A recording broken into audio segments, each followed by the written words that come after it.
Hi, I'm here with Kevin from Italic Pig. I'm working on the main guy behind Shrodinger's cat, I guess. Can you just tell the viewers a little bit of what Shrodinger's cat is and why you decided to make a game about that? Okay, how much time you got? I'm a big lover of physics, and I know there's a lot of people out there who are. I realize there's a lot more people out there who have no idea what it has anything to do with, but the fact is, I wanted to make a game that physicists could be inspired by, and give them the visuals and the sort of the amazing images that sort of go along with the cool stuff that quantum physics always deals with. As well, it's kind of a gateway for anyone who's never seen it before to slip in and say, oh, this could be interesting after all. It's not like rocket science or brain surgery. Oh, yeah. So Shrodinger's cat, as a hero, he's the cornerstone metaphor of the quantum physics world. Sure, absolutely. So there was no more fitting character to come in and be the guy who I don't know much about physics, but I know Shrodinger's cat. So. Exactly. It's usually, like I say, most people, their first time hearing about physics, somebody will take them by the hand and go, have I told you about Shrodinger's cat? Yep. No. Well, let me tell you a little story. And not going into it now, but but that's the idea. So for anyone who is going to hear anything to do with quantum physics, having Shrodinger's cat be the headline character of the game, it's going to bring in the people who know and make the people who don't ask about it. Sure, yeah. So now the game itself, I can't call it education.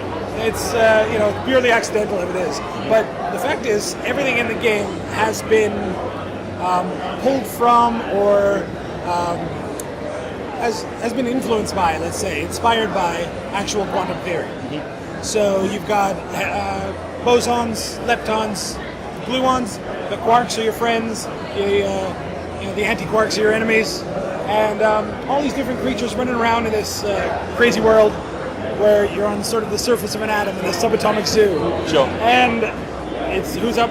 The guy they bring in to sort out the problem is quantum hero Shrodinger's cat. Amazing. And congratulations, you won a Best Platformer Game Award for EGX, which you just said you discovered when you came back. I know, I just come back from lunch and they got a sticker up. That's great, yeah. That's always the best surprise, right? I know. So, in terms of platformers, is platformer always something you wanted this to be, or was it always going to be a platformer, that sort of puzzle type, or was it going to be anything else? My heyday of gaming would have been late 90s, early aughts, so it would have been things like Lemmings, and Oddworld, and like adventure. I always loved point-and-click adventures. Sure, yeah. And so I've kind of mashed all those three types of games together into one. You've got a nice strategic platformer style, where there's puzzles and there's speed rounds and there's a set path that you have to follow, and certain randomized elements as well. Then on top of that, you've got this Lemmings element where I give you a bag of tricks, and you have to figure out which tricks to use and when in order to get out the other end. So that's taken care of by the quarks.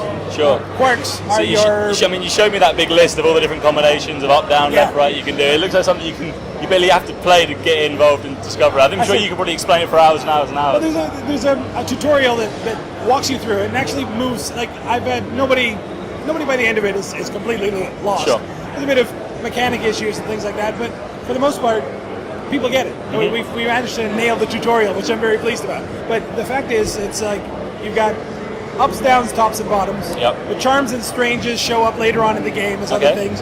But everything that I did was an attempt to make it accurate in terms of so that if a physicist played it, they wouldn't be upset by the fact that some bozo with a half-cocked idea went off and made a game. I've had a number of people come by the booth saying, I know my physics, and what makes you think that you can have this? And within a couple of minutes of talking to them, they get it. They say, you know what, if anybody's going to do it, you deserve it. So, yeah.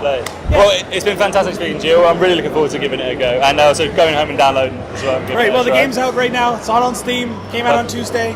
And so I'm just enjoying this weekend showing off a full version. Perfect. Well, you heard it there. Go and download Shrodinger.